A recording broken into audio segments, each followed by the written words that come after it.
All right, welcome to another English language lecture with Professor Dennis. Let's start as always with a screen share.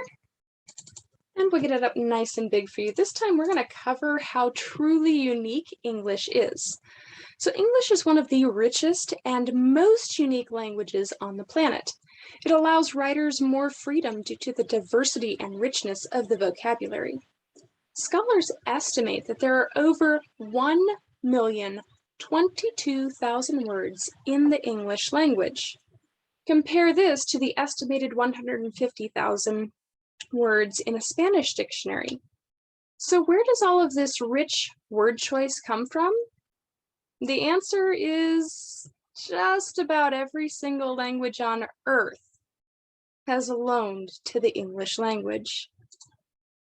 That means that the English language is made up of more than 6,800 languages. Think about it. In the 16 to 1800s, there was an influx from across the globe to the United States. We had everyone from Irish indentured servants, which is just a fancy term for slave, who spoke Gaelic, as well as African slaves from across the continent of Africa, with each tribe speaking their own language. This, in addition to French, British, and Spanish settlers in the early 1600s, to Italian, Russian, Chinese, and Polish immigrants in the early 1900s.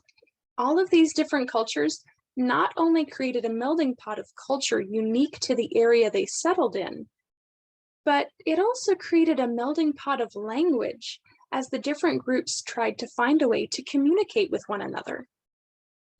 Which is why anyone who knows the history of English can tell you why this meme is not only funny, but also quite accurate.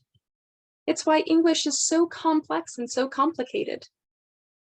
But it's also why it's the most diverse language and the richest when it comes to being able to uniquely express yourself if you have a strong command of vocabulary and the willingness to use it to your advantage. Think about it. English is a crazy language. There is no egg in eggplant nor ham in hamburger, neither apple nor pine in pineapple. English muffins weren't invented in England. Quicksand can work slowly. Boxing rings are square, and a guinea pig is neither from Guinea nor is it a pig. And why is it that writers write but fingers don't fing, grocers don't grosh, and hammers don't ham? Doesn't it seem crazy that you can make amends, but not one amend? If teachers taught, why didn't preachers prot? If a vegetarian eats vegetables, what does a humanitarian eat? In what other language do people recite at a play and play at a recital? We ship by truck, but send cargo by ship. We have noses that run and feet that smell. We park in a driveway and drive in a parkway.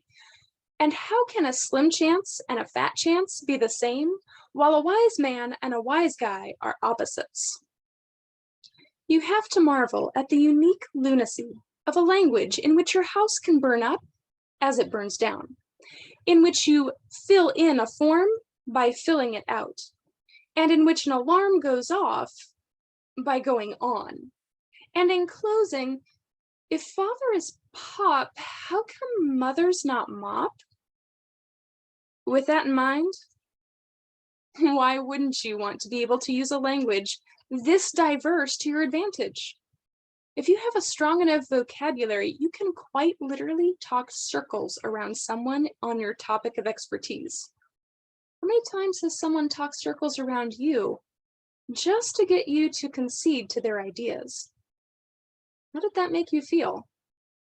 And do you really want that to happen again? Then why fall victim to it? Advocate for yourself by building up your vocabulary and your ability to write.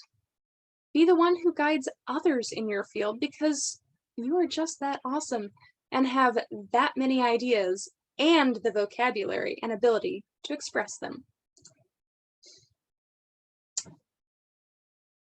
Let's take a look at a sample. I recently called an old engineering buddy of mine and asked what he was working on these days. He replied that he was working on aqua thermal treatment of ceramics, aluminum, and steel under a constrained environment. Sounds pretty fancy, doesn't it? Well, I was impressed until upon further inquiry, I learned that he was washing dishes with hot water under his wife's supervision. Think about it. That's the power of language. Why limit yourself to standard vocabulary when you can expand and make the ordinary sound extraordinary? Another sample of what good grammar can do for you. I actually received this exact phone call. Dear user, your request to process your product number is confirmed, and total payable is from your card. Contact us at, if not you. Well, this is pretty generic. Stop and pause for a moment. Think about it. Are there any red flags where it's not specific enough? The answer is yes, there are plenty. And knowing how vocabulary and grammar work and knowing how to dissect where things are a little vague can actually save you time and money. Think about it. $700. Do you really have $700 to get duped by a scammer? I sure don't. And I'm sure you don't either. So make sure that you're paying attention to vocabulary and really expanding your knowledge of how language works. One of my favorite authors is M.K. Asante. He wrote the memoir Buck. And one of my favorite pieces out of that, my favorite little segments, comes toward the end of the novel when he's learning to write himself. And he's learning about vocabulary and he's growing his vocabulary. Now I see why reading was illegal for Black people during slavery. I discovered that I think in words. The more words I know, the more things I can think about. My vocab and thoughts grew together like the stem and petals of a flower. Reading was illegal because if you limit someone's vocab, you limit their thoughts. You can't even think of freedom because they don't have the language to. Why limit yourself? Why keep yourself in a position where you can't think for yourself and you have to rely on what everyone else tells you? Why be the victim? You don't have to be. You can expand your thoughts, and you do that with learning more words in writing. That truly is the power of writing and of a strong vocabulary. With that in mind, do not shy away from words you don't know. Embrace them. Don't shy away from trying new words in your own writing. Own them. Do not shy away from solidifying your thoughts. Put word vomit on the page until you yourself can finally figure out what you're trying to say. And do not fear the tools I presented to you.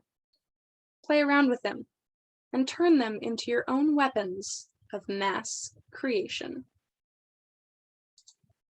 That's really all I have for you this time around. I hope that you found this inspirational and a reason to actually further your vocabulary and really study it out.